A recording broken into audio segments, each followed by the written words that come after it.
என்ன இதுக்கு வந்து ஒரு பதற்றம் இன்னைக்கு எதிர்க்கட்சி தலைவர் கேட்குறாரு, ஒரு பதற்றம் தெரியுது ஆளுங்கட்சி பக்கத்தில். கூட்டணி அமையாத பதற்றத்தில் எடப்பாடி இருப்பதனால் எப்படியாவது விஜயை தன் பக்கம் சேர்த்து விட்டு அரசியலை எதிர்கொள்ள வேண்டும், தேர்தலை சந்திக்க வேண்டும் என்கிற நெருக்கடியில் அவர்கள் தமிழ்நாட்டு மக்கள் மீதான அக்கறையில் பேசுகிறாருன்ற ராஜா அவர்கள் நீங்கள் கூட்டணின்றீங்களே. அதாவது ஒரு நிகழ்வு ஒரு விளைவு, அதில் தெளிவாக தெரியுது யார் மீது தவறு யார் செய்கிறது சரி அப்படின்னு. இப்போ கரூர் நிகழ்வு, அதனால் ஏற்பட்ட விளைவு, அதில் பாயிண்ட் 1லேருந்து கடைசி பாயிண்ட் வரைக்கும் நீங்கள் பாருங்கள். இடத்திற்கான அனுமதி, இடத்திற்கான அனுமதி வந்து அரசு பல்வேறு கட்சிகளை ஒருங்கிணைத்து அவங்கள்ட்ட ஒரு இடத்தை விலக்கி சொல்லி தீர்மானமான ஒரு முடிவை எடுத்த பிறகு அதை பிரதான எதிர்க்கட்சிக்கு ஒதுக்கி அந்த கட்சியும் கூட்டத்தை நடத்திவிட்டு எந்த பிரச்சனையும் இல்லாமல் கலைந்து போய் இருக்கிற ஒரு இடத்தை தாவேக்கா திடீரென கேட்டு தாவேக்கா கொடுக்கப்பட்டிருக்குது. தாவேக்கா ஒப்புக்கொண்டிருக்கிறது. ஒப்புக்கொண்டு புஷி ஆனந்த் அவங்க நிர்வாகிகளோட காவல்துறை அதிகாரிகள் மத்தியில் உட்கார்ந்து பேசுகிறாரு. சார், இந்த இடத்த வேலுச்சாமிபுரத்தை நாங்கள் ஏற்றுக்கிறோம், நாங்கள் 10,000 பேர் தான் கூட்டுவோம், நீங்கள் என்னென்ன கண்டிஷன்ஸ் போடுறீங்களோ அதுக்கெல்லாம் நாங்கள் உடன்படுறோம்னு சொல்லி கையெழுத்து போட்டு அவங்க கூடின இடம் தானே. வேலுச்சாமிபுரம்ங்கிற இடத்தை காவல்துறை அறிவிப்பு செய்ததா விஜய் கட்சி அறிவிப்பு செய்ததா? விஜய் கட்சி அறிவிக்குது. அப்ப விஜய் கட்சி ஒப்புக்கொண்டு தானே அறிவிப்பு செஞ்சிருக்கு. இல்லைன்னா அவங்க என்ன செய்வாங்க? வழக்கமா நாங்க கேட்கிற இடத்துல எங்களுக்கு அனுமதி இல்லைன்னா நாங்க என்ன செய்வோம்? அரசியல் கட்சிகள் எந்த இடத்தில் நாங்க நடத்தணும்னு நினைக்கிறோமோ அங்கே தடையை மீறி நடத்தி கைதாகும். அதுதானே அரசியல் கட்சிகள் வழக்கமாக செய்வது. அதுதானே நாங்க ஒரு இடத்தை கேட்போம், இன்னைக்கு தலைமைச் செயலக முற்றுகைன்னு அறிவிக்கிறோம், எங்களுக்கு வந்து எங்கேயாவது வந்து சம்பந்தம் இல்லாத ஒரு ஏரியால கொடுத்தாங்கன்னா நாங்க என்ன பண்ணுவோம்னா அங்கே போராடாமல் தலைமைச் செயலகத்துக்கு அருகில் இருக்கக்கூடிய ஒரு இடத்துல போய் குழுமி அரெஸ்ட் ஆகி தடையை மீறி கைதாவோம். அப்போ ஏன் வந்து தாவேக்கா வேலுச்சாமிபுரத்தை ஏற்கவில்லை என்றால் அவங்க வந்து தடையை மீறி கைதா இருக்கலாம்ல. ஆனா அப்படி செய்யலையே, அவங்க தான் அறிவிக்கிறாங்க. அவங்களுடைய அதிகாரப்பூர்வ அறிவிப்பு வேலுச்சாமிபுரத்தில் இத்தனை மணிக்கு விஜய் வருவார். எத்தனை மணிக்கு? 12 மணிக்கு வருவார். அப்ப விஜய் 12 மணிக்கு வருவார்னா தொண்டர்கள் எத்தனை மணிக்கு வருவாங்க? தொண்டர்கள் அதிகாலையிலே வர ஆரம்பிச்சிருவாங்க. அவங்க நடத்திய எல்லா கூட்டங்களும் அதுக்கு சாட்சியா இருக்கு. அப்போ தொண்டர்கள் காலையில் 5 மணிலிருந்து 6 மணிலிருந்து குழும ஆரம்பிச்சிருவாங்க அப்படிங்கிறது எல்லாரையும் விட யாருக்கு தெரியும்? அந்த கட்சி தலைவருக்கு தெரியும். அந்த தெரியல. ஏங்க, இப்போ 30 விழாவில் சாயங்காலம் 7 மணிக்கு நிகழ்ச்சின்னு அதே கரூரில் திமுக அறிவிச்சிருக்காங்க. 5 மணிக்கே கூட்டம் கூட ஆரம்பிச்சிருச்சு. 10 மணிக்கு அந்த கூட்டம் கலையுது. ஒரு 5 மணி நேரம் அங்கே கூட்டம்னா அந்த 5 மணி நேரம் அந்த கூட்டம் திரளுவதற்கான ஏற்பாட்டை காவல்துறை செஞ்சு கொடுத்ததா திமுக செஞ்சாங்களா? ஏங்க, கட்சியின் கேள்வி கேட்க ஆரம்பிச்சா எல்லா கட்சியும் தான் நீங்க ஒரே அளவுல பார்க்கணும். அந்த கூட்டத்துக்கு யார் பொறுப்பு? எதிர்க்கட்சி தலைவர் என்ன கேட்கிறாருன்னா, பாதுகாப்பு கேட்டு தானே கொடுக்குறாங்க, அப்ப அதுக்கான பொறுப்பை யார் எடுத்துக்கணுங்கிறது கேட்கிறாருல. ஒரு காவல்துறை கிட்ட ஏன் போய் பர்மிஷன் கேட்கறாங்க? காவல்துறை இப்படி செஞ்சது இல்லையங்க. நாங்க திருச்சியில பேரணி நடத்தினோம். 3 மணில இருந்து எங்க கூட்டம் கூட ஆரம்பிச்சிருச்சு. ராத்திரி 8 மணிக்கு தான் முடிஞ்சது. அங்க வந்தவங்களுக்கு குடிநீர் வந்து காவல்துறை கொடுத்தாங்களா? உணவு வந்து காவல்துறை கொடுத்தாங்களா? அப்ப என்ன விசிகாக்கு ஒரு நியாயம், தாவைக்காக்கு ஒரு நியாயமா? பிரிவென்ஷன் டிடெக்ஷன் ஏதாவது இருந்ததுன்னா உணவு ஏதாவது கொடுப்பாங்க, கொண்டு போய் அரெஸ்ட் பண்ணி வச்சா கொடுப்பாங்க. ஏன்னா அவங்க பொறுப்புக்குள்ள போறாங்க. ஆனா வீதியில கூடுறது கட்சி பொறுப்புல வருது, அது காவல்துறை பொறுப்புல எப்படி வரும்? இல்ல எந்த கட்சிக்கு அப்படி கொடுத்துருக்கோம்னு சொல்லுங்க. இதுக்கு முன்னால் அரசாங்கம் அவருக்கு பொறுப்பெடுத்தது அப்படின்னு சொல்லுங்க. ஒரு சிக்கலை சொல்லி இங்க வர வேண்டாம்னு அவரை தடுத்திருக்க முடியுமா? இந்த மாதிரியான கேள்விகளும் இன்னைக்கு அவர் தடுத்திருந்தா என்ன சொல்லுவீங்க? அப்படி இருந்தும் விஜயை காவல்துறை தடுத்திருக்கு. கூட்டம் அதிகமா இருக்கு, இந்த பாயிண்ட்ல நீங்க பேசிருங்க அப்படின்னு அவரு உள்ள உட்கார்ந்துக்கிட்டு அதையும் கேட்காம லைட்டை ஆஃப் பண்ணிக்கிட்டு அந்த பாயிண்ட் வரைக்கும் வந்துட்டு ஏற்கனவே அவரை பார்க்க வழியெங்கும் திரண்டிருந்தவங்களையும் சேர்த்து பின்னாடியே கூட்டு வர்ற அளவுக்கு ஒரு செயலை அவர் செஞ்சு தவறான முன்னுதாரணங்களை அவர் ஏற்படுத்தி இருக்காரு. இதுதான் முக்கியமான காரணம். தாமதமா வந்தது ஒரு காரணம், அது குற்றம். அது போல லைட் ஆஃப் பண்ணிட்டு வந்து அந்த ஸ்பாட்டுக்கு வந்தது அவர் செய்த குற்றம். எந்த தலைவர் அப்படி செய்ய மாட்டாங்க. எங்க மக்கள் நிக்கிறாங்களோ அங்க இருந்து வேனுக்கு மேல ஏறி கையெடுத்து கும்பிட்டு வருவாங்க.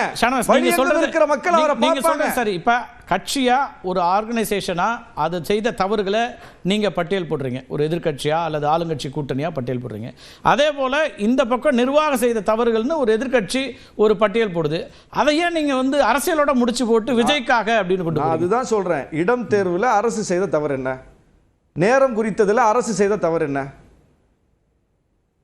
தண்ணி கொடுக்காததுல அரசு செய்த தவறு என்ன? உணவு ஏற்பாடு பண்ணாததுல அரசு செய்த தவறு என்ன? பிரச்சனை நடந்தோன்னா ஓடி போனதுலையும் வந்து மக்களை காத்ததுலையும் அரசுடைய தவறு என்ன? அவர் கரூர்ல இருந்து ஓடி சென்னைக்கு வராரு, முதலமைச்சர் சென்னையில இருந்து கரூருக்கு போறாரு. இதுல கரூர்ல இருந்து ஓடி வந்து சென்னைக்கு வந்தது குற்றமா, சென்னையில இருந்து விமானத்தை பிடிச்சு கரூருக்கு போனது குற்றமா? இதுல ரெண்டுல எது குற்றம் சொல்லுங்க? ரெண்டுல எது குற்றம்? ஆம்புலன்ஸை மறிச்சது குற்றமா, அங்க உயிருக்கு போராடுறவங்களை மீட்பதற்கு ஆம்புலன்ஸ் போனது குற்றமா? ரெண்டுல எது குற்றம்? தண்ணீர் பாட்டில் ஏற்பாடு செய்யாதது குற்றமா, தண்ணீர் பாட்டில் கொண்டு போய் ராத்திரி ஆனாலும் கொண்டு கொடுத்தது குற்றமா? ரெண்டுல எது குற்றம்? மருத்துவமனையில் பாதிக்கப்பட்டு கிடந்தவங்களை பாதுகாக்காம அவங்கள மீட்காம ஓடி போனது குற்றமா, உடனே ஓடி போய் மருத்துவமனையில் நின்று பாதுகாத்தது குற்றமா? எது குற்றம்? செந்தில் பாலாஜி போனதை கேள்வி கேட்கறீங்களா? அதிமுக விஜயபாஸ்கர் தானே போனாரு, அதே யாரும் கேள்வி கேட்க மாட்டீங்க. உடனே எப்படி விஜயபாஸ்கர் வந்தாருன்னு ஏன் கேள்வி கேட்கல? அப்ப அந்த கேள்வியில இருக்கிற உள்நோக்கத்தை பார்க்க வேண்டியிருக்குல்ல. நீங்க ஒவ்வொன்றையும் பாருங்க. வதந்தி பரப்புனது குற்றமா, இப்படிலாம் வதந்தி பரப்பாதீங்க இதுதான் உண்மைன்னு விளக்கம் சொன்னது குற்றமா? எது குற்றம்? எது குற்றம்? அரசு செய்த குற்றம் என்ன? தயவு செய்து சொல்லுங்க. அது செருப்பை வீசினாங்க. இத்தனை கேமராக்கள் லைவ் போடுறீங்க. அதுவும் எல்லா கட்சிகளை விடவும் ஊடக வெளிச்சத்தில் நீந்தி வரக்கூடியவர் விஜய். அங்க இருக்கக்கூடிய ஒவ்வொரு அசைவும் பதிவாகுது. அவர் வண்டியில பதிவாகுது, அவர் வண்டியிலும் கேமரா இருக்கு. ஊடகத்தினுடைய வெளிச்சத்தில் இருக்கிறாரு. எல்லா கேமராவும் லைவ் போட்டீங்களா? எல்லா டிவியும் செருப்பு வீசினது யாருன்னு ஏங்க இன்னைக்கு வரைக்கும் வந்து அதுல கான்ஸ்பிரன்சி இருக்கு. உள்ள புகுந்துதான் வீசிட்டாங்க அப்படின்னா ஆதாரத்தை கொடுங்க. ஆனா ஆதாரம் வந்துச்சா இல்லையா? அங்க செத்து மடிஞ்சுக்கிட்டு கிடக்குறாங்க, அவர் பேசிக்கிட்டு இருக்கிறாரு. கவனத்தை ஈர்ப்பதற்காக இங்க ஒரு நல்ல கேள்வி எதிர்க்கட்சி தலைவர் என்னெல்லாம் கையில கிடைக்குதோ அதெல்லாம் தூக்கி வீசுறாங்க. அந்த இடத்தை மறுத்திருக்கலாமேங்கிற நான் என்ன சொல்றேன், தன்னை பாதுகாப்பதற்காக விஜய் என்ன பண்ணாரு? தன் தொண்டனையே தூக்கி கீழே வீசினார், உயிரோட வீசினார். சரியா? அவர் வேற யாரோ இல்ல, அவருடைய அவருக்கு பவுன்சர்ஸ் வீசினாங்கன்றீங்க. அவர் ஆமா பவுன்சர்ஸ் வச்சு அவர் வீசினார்ல. அவர் விஜய் வீசுறாருங்கிறதுக்கு அவர் பாதுகாப்புல ஏற்பாடு பண்ணவங்க தானே வீசுறாங்க, அவர் பார்க்க தானே செய்யறாரு. துப்பாக்கி தலையில வச்சாங்க. அப்போ தன்னை பாதுகாப்பதற்காக உயிரோடு உள்ள ஒரு தொண்டனை விஜய் பத்தி தான் சொல்றாரு. நீங்க ஏன் கவலைப்படுறீங்க? அப்போ நீ பேசுற குறிகளை முடிச்சிரு. அப்போ தன்னை பாதுகாப்பதற்காக தன் உயிர் போற நேரத்தில் விஜய் கவனத்தை இருக்க ஒரு செருப்பை வீச மாட்டானா கீழே இருந்து மேல? அவர் மேல இருந்து உயிரே வீசுறாருங்க. அவரை பாதுகாக்கிறதுக்காக ஒரு உயிர் வீசப்படுகிறது கீழே. அப்போ கீழே இருந்து ஒரு உயிரற்ற பொருளை வீசுறது ஒரு குற்றமா? சரி, அப்படி யார் வீசினாங்களோ கண்டுபிடிங்க. பவுன்சர்ஸ் வந்து அந்த ஆள் அடையாளம் போட்டு எல்லா கேமராவும் இருக்கு. இவரு தாவேக்காக சம்பந்தம் இல்லாத ஆளு. திட்டமிட்டு விஜய் செருப்பால வீசினார்னு காட்டுங்க. இந்த நாள் வரைக்கும் 3 வாரம் ஆயிப்போச்சு. இது வரைக்கும் ஒரு கேமரா, ஒரு மீடியா அது யாருன்னு எடுத்துட்டு வந்து காட்டல. ஆனா உண்மை வந்துருச்சு. அவங்க கவனத்தை ஈர்க்கிறதுக்கு தான் வீசுறாங்க அப்படிங்கறது தெரிஞ்சு போச்சு. அப்புறம் திரும்ப அதையே சொல்லிட்டு இருக்கிறதுல பின்னணி இருக்கா இல்லையா? ரெண்டு பேர் பேச வேண்டியது. இந்த அரசினுடைய தவறை மறைக்கிறதுக்கானே நம்ம நண்பர் வந்து ஷானவாஸ் வேற கதை கொண்டு வர, காவல்துறை தடுத்தது மீறி போனாங்கண்டா சார். ஒரு விபத்து நடக்க ஒரு பிரச்சனை இருக்கும்போது காவல்துறை தடுத்து மீறி பண்ண காவல்துறை அதனுடைய இது அவ்வளவுதானா? ஒரு அந்த இடத்துக்கு வந்து காவல்துறை தடுத்தா நிச்சயமாக அவர்களை தடுத்தே நிறுத்தி ஆகணும். நிறுத்தினா என்ன ஆகும்? அந்த கூட்டம் என்ன ஆகட்டும், நீங்க கூட்டம் என்ன ஆகும்? விமர்சனம் அன்னைக்கு இதை விட வேற பெருசா இருக்கு சார். வரத்தான் செய்யும். அதை விமர்சனம் சொல்ல சார், விமர்சனம் சொல்லல. உயிரிழப்பு இப்ப இது இன்னும் மோசமான ஒரு விளைவு வந்து அங்க இருக்கிற ஐஓக்கு தான் தெரியாது. டைவர்ட் பண்ணிருக்கலாம், இல்ல அந்த கூட்டத்தை தடுத்து இருக்கலாம். நீங்க விமர்சனம் வரத்தான் செய்யும். ஆனால் 41 உயிர்கள் நீங்கள் பலியாம தடுத்து இருக்கலாம். ரெண்டாவது வர பேச போக காவல்துறை தான் அவர் சென்னைக்கு அனுப்பி வச்சதா தெளிவா சொல்லிருக்காங்க. கரூர்ல இருந்து ஏன் போனா எதுவுமே இப்ப வந்து கட்சி விஜய் தாவேகா விஜய் மீது எந்த தவறும் இல்லை, அரசாங்கம் நீங்க சொல்றதெல்லாம் அதான் டிஃபெண்ட் பண்றாங்க. ஆனால் மிக முக்கியம் அரசுக்கு தான் இருக்கு. ஓகே சார், கட்டாயம் வர திரு அர்ஜுனமூர்த்தி, இந்த விஷயத்தை வந்து ரொம்ப அரசாங்கத்துக்கு எதிராக ஒரு வாய்ப்பா கருதி பாஜகவும் அதிமுகவும் இதை செயல்படுதா? இந்த குற்றச்சாட்டை திமுக முன்வைக்கிறாங்க. ஒரு அதில் வந்து முதலமைச்சர் இதில் யாரையும் தனிநபர் மீது பழி சுமத்தி பலிகடாக்க விரும்பவில்லைன்னு சொல்கிறாரு. ஆனால் எதிர்க்கட்சிகள் தொடர்ச்சியாக அரசாங்கத்தின் மீதே குற்றச்சாட்டு வைக்கிறீங்க, அதனால் நாங்கள் விளக்கம் சொல்ல வேண்டியிருக்கு அப்படிங்கிறார்.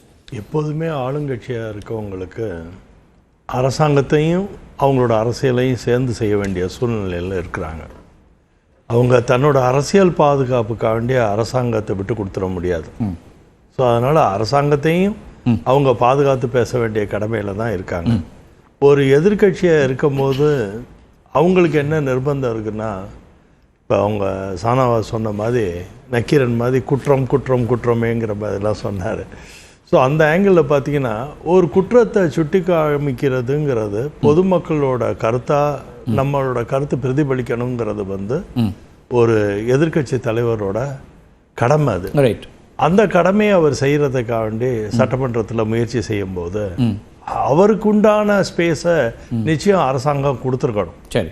அவர் அரசியல் பண்றாருன்னு சொல்லிட்டு அரசாங்கத்தை ஆளுமையில் இருக்கவங்களும் அரசியல் பண்ணுனா அப்புறம் அந்த சட்டமன்றத்தோட எது அரசியல்னு சொல்றீங்க? அதாவது அவரு தான் மக்கள் தீர்ப்பு மக்களோட எண்ணங்களை நான் பிரதிபலிக்கிறேன்னு சொல்லும் போது அதுக்கான வாய்ப்பு அதை வந்து கேட்கணுங்கிற ஒரு நிர்பந்தம் வந்து அரசாங்கத்துக்கு இருக்கா இல்லையா? இருக்கு.